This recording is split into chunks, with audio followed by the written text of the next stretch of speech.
ప్రస్తుతం మనతో పాటు ప్రముఖ తంత్ర జ్యోతిష్యులు జ్యోతిష రత్నం జ్యోతిష సామ్రాట్ చింత రుక్మాన్ గదరావు గారు మనతో ఉన్నారు. గురుగారితో మాట్లాడదాం. నమస్కారం గురుగారు.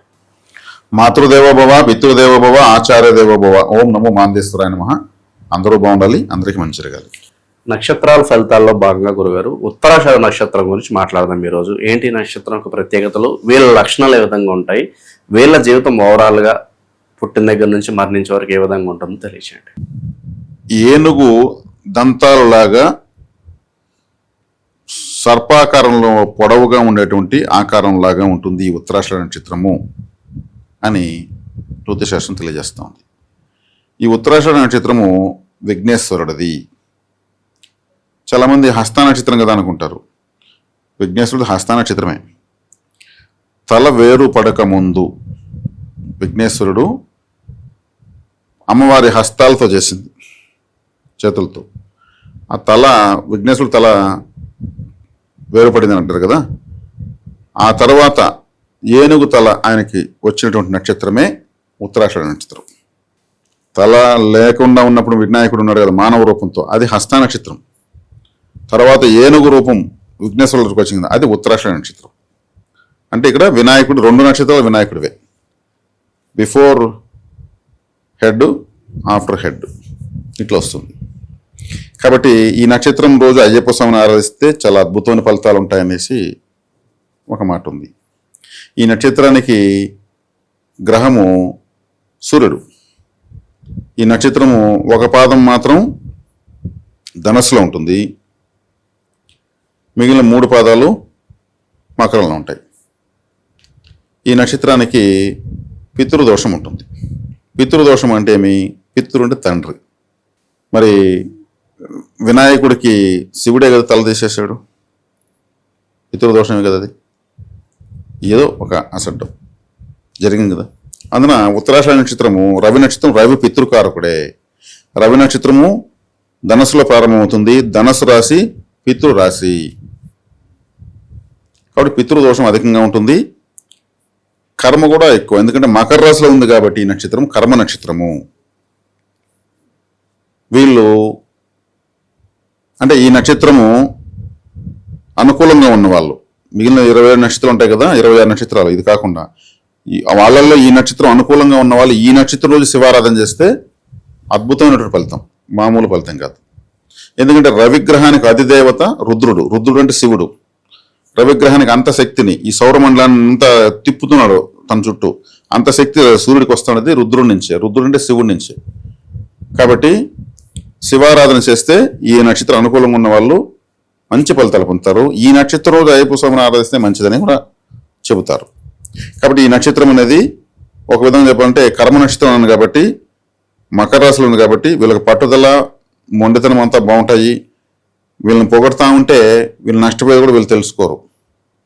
ఎందుకంటే రవి నక్షత్రం 3 ఉన్నాయి, కృత్తిక, ఉత్తర, ఉత్తరాషాఢ. ఈ నక్షత్రం వాళ్ళు ఎవరైనా ఉంటే వీళ్ళని పొగడతా ఉంటే చాలు, ఫస్ట్ ఉండకుండా 10 మందికి అన్నం పెట్టేస్తారు. అంటే పొగడతకు అందరూ ఇష్టపడతారు అందరూ, కానీ వీళ్ళు ఇష్టపడినంతగా వీళ్ళు బోల్తా కొట్టడానికి ఎవరికి బోల్తా కొట్టరు. అంటే వీళ్ళను అంటే ఇప్పుడు వినాయకుడికి మనం కూడా ఏం చేస్తాము, బాగా ముందు ఆయనకే పూజ. అయితే చెప్పాలంటే విశ్వశక్తి ఈ నక్షత్రంలో ఉంది. విశ్వం యొక్క శక్తి మొత్తం ఈ నక్షత్రంలో ఉందని కూడా చెప్తారు. కాబట్టి వినాయకుడు గణపతి, అన్ని గణములకు అధిపతి, సమస్త గణాలకు. ఈ అనంత విశ్వంలో ఎన్ని గణాలు ఉన్నాయో, దేవగణము, మునిగణము, రాక్షస గణము, సిద్ధులు, సాధ్యులు, అన్ని గణాలు కదా. ఈ గణాలన్నీ కూడా అనంత విశ్వంలో ఉన్నాయి కాబట్టి అందుకు వినాయకుడిని ఆరాధిస్తారు. ఇది విశ్వశక్తి, చైతన్య శక్తి ఎక్కువగా ఇక్కడ ఉంటుంది కాబట్టి. కాబట్టి ఈ నక్షత్రం అనేది ఎక్కువగా శివారాధన చేస్తే చాలా చాలా మంచిది. శివుడు పంచభూత తత్వం కలిగిన వాడు కాబట్టి, నమశివాయ పంచభూత అక్షరం కాబట్టి, మంత్రం కాబట్టి శివారాధన విశేషంగా చేసుకోవాలి. తర్వాత ఈ నక్షత్రం వాళ్ళకు కలిసి వచ్చేటువంటి దశలు తీసుకుంటే, ఉత్తరాషాఢ కాబట్టి మకర రాశి ఇచ్చా తీసుకుంటే వీళ్ళకు సూర్యుడే అష్టమాధిపతి. రవిదశ యోగించదు, కానీ రవిదశలోనే పుడతారు. అంటే పుట్టినప్పుడు పితృదోషంతో పుడతారు. శని రాశాధిపతి, శనికి అష్టమాధిపతి రవి, శనికి రవికి శత్రుత్వం ఉంది. అంటే వీళ్ళు తండ్రి యొక్క ఆ ప్రేమ కన్నా తల్లి యొక్క ప్రేమను ఎక్కువ పొందుతారని చెప్పొచ్చు. వినాయకుడు కూడా వాళ్ళ తల్లి ప్రేమగా చేసుకున్నది. అందుకే అమ్మవారు ఎక్కడ ఉగ్ర రూపాలు ఉంటే ఎదురుగా వినాయకుడు విగ్రహం పెడతారు. ఆ విగ్రహంలో ఉగ్ర రూపం తగ్గిపేసి నవ్వు మొహం వస్తుంది. ఎందుకంటే ఎదురుగా కొడుకుంటే కూడా కోపంగా ఉంటుంది తల్లి. అట్లా కాబట్టి వీళ్ళకి మాతృ ప్రేమ అధికంగా ఉంటుంది. మాతృ ఆరాధన చేస్తే కూడా వీళ్ళు బాగా యాక్టివ్ అవుతారు. ఇదే వీళ్ళకు ఈ నక్షత్రం తర్వాత సంపత్తారు కూడా శ్రవణ నక్షత్రం చంద్రుడిదే. చంద్రుడు మాతృకారకుడే. ఎదురుగా ఉన్న రాశి కూడా కర్కాటకమే. కాబట్టి మాతృభక్తి ఎక్కువగా కలిగి ఉండాలి. పితృ పరిహారాలు ఎక్కువ చేయాలి. పొగడ్తలకు పడిపోకూడదు. చేస్తున్నటువంటి డ్యూటీల్లో అంటే చేస్తున్న వృత్తిలో శ్రమ ఎక్కువ, ఫలితం తక్కువ ఉండేనే అవకాశం ఉంటుంది. కానీ ఎక్కువ శివారాధన చేయడం వల్ల దాన్ని కూడా అధిగమించగలుగుతారు. కాబట్టి వీళ్ళకు కలిసి వచ్చే దశలు తీసుకుంటే రాశిరీత్యా తీసుకుంటే శని రాశ్యాధిపతి ప్లస్ ద్వితీయాధిపతి శని అయినాడు కాబట్టి భైరవారాధన ఎక్కువ చేయాలి. కాలభైరవారాధన అంటే కాపలా దేవత అని అర్థం అనమాట. వీధి కుక్కలకు ఎక్కువ ఫుడ్ పెట్టచ్చు. అదేవిధంగా ఈ కర్మకార్యాలు చేసే వాళ్ళకు ఎక్కువ సహాయం చేయాలి. కర్మకార్యాలు ఎవరు చేస్తారు? శ్మశానంలో శవ కార్యక్రమాలు చేసేవాళ్ళు, బార్బర్సు, ఇటువంటి వాళ్ళకి ఎక్కువగా సహాయం చేయాలి. చేయడం వల్ల ఏమవుతుంది? వాళ్ళు కర్మకార్యం చేస్తారు కదా. ఇప్పుడు ఉదాహరణకు ఈ రాశిలో కుజుడు ఉచ్చస్థితి పొందుతాడు. కుజుడు ఈ రాశిలో ఉచ్చస్థితి పొందితే ప్రయోజనం లేదు, కోపం విపరీతంగా ఉంటుంది. కుజుడు కోపంగా ఉన్న గ్రహం ఉచ్చస్థితి పడి ఏం చేయాలండి? అన్ని ఆన్సర్లన్నీ కోపంగానే ఇస్తూ ఉంటారు, ఆవేశంగానే మాట్లాడుతూ ఉంటారు, అర్థం చేసుకుని ఆవేశంగా అర్థం చేసుకుంటూ ఉంటారు.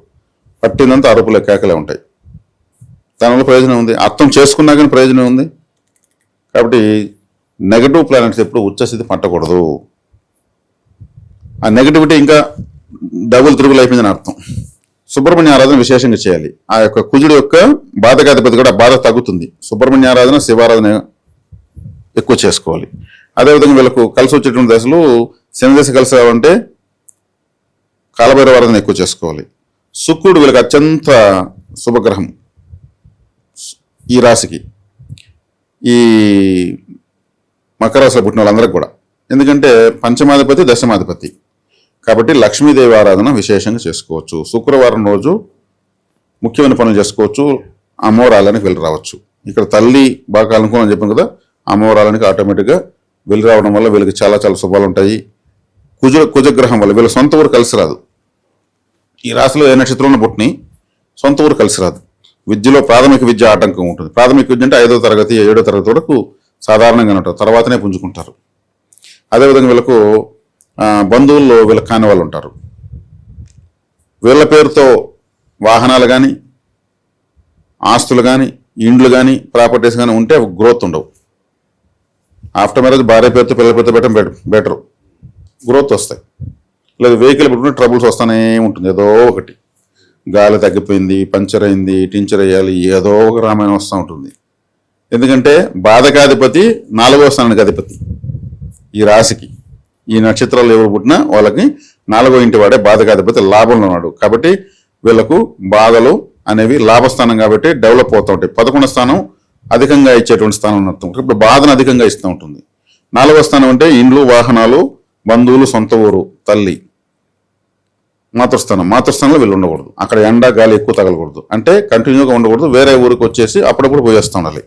అట్లా ఈ నక్షత్రం వాళ్ళు ఇటువంటి తీసుకోవాలి. ఎక్కువగా ప్రెస్టేజెస్ పోకుండా ఉంటే చాలా మంచిది. అష్టమాధిపతి కాబట్టి అష్టమాధిపతి నక్షత్రం అవుతుంది ఈ రాశికి. అష్టమాధిపతి కాబట్టి ఏదో ఒక తీరని కష్టం ఉంటుంది. అంటే వీళ్ళు దాన్ని జీవితంలో పరిష్కరించలేనటువంటి సమస్య. అది మానసికంగా కావచ్చు, బంధుపరంగా కావచ్చు, ఈ రెండు కాకుండా ఇంకేదైనా కావచ్చు, ఏదైనా ఒకటి ఉంటుంది. కాబట్టి శివారాధన చేయడం వల్ల దాని తీవ్రత తగ్గుతూ ఉంటుంది. ఈ తర్వాత వీళ్ళకి కలిసి వచ్చే దశలో బుధ దశ కలిసి వస్తుంది, శని దశ కలిసి వస్తుంది, శుక్రదశ విశేషం కలిసి వస్తుంది, రాహు అనుకూలంగా ఉంటే రాహు దశ కలిసి వస్తుంది. రాహు కూడా వీళ్ళకి మిత్రగ్రహమే అవుతుంది. 2వ ఇంట్లో మూల త్రికోణం రాహుకి. కాబట్టి ఈ రాశిలో కుజుడు ఉచ్చస్థితి పట్టకూడదు. ఈ రాశికి కుజుడు బలహీనం కావాలి. బలపడితే టెన్షన్స్, ఏదైనా గొడవలు, అరుస్తూ చేసే పనులకు ఏదన్నా పనికొస్తాడు కుజుడు. అరుస్తూ ఏం చేయాలి? ఏముంటుంది? జైల్లో ఖైదీలను కంట్రోల్ చేసే జాబ్ వస్తే వస్తుంది, అందరికీ అది రాదు కదా. లేదంటే ఎక్కడన్నా అడవుల్లో జంతువులను అరిసి నైట్ టైం పంటలు తినేస్తూ ఉంటే అక్కడ పోయి అరవాలంతే. సమాజంలో అరుస్తూ ఉంటే కుదరదు కదా. కాబట్టి కుజుడు బలపడకూడదు. ఎవరికి కూడా కుజుడు వచ్చేది పడటం ప్రయోజనం లేదు. నెగటివిటీ పెరిగిపోతుంది, ఆవేశమే ఎక్కువ ఉంటుంది. కాబట్టి ఇది వీళ్ళకు క్లుప్తంగా ముఖ్యమైనటువంటి విషయాలు, చేసుకోవాల్సిన ఆరాధనలు, తీసుకోవాల్సిన జాగ్రత్తలు. ఓవరాల్ గా ఈ నక్షత్రం గురించి మంచి మంచి విశేషాలు తెలియజేశారు. ధన్యవాదాలు గురుగారు. ధన్యవాదాలు.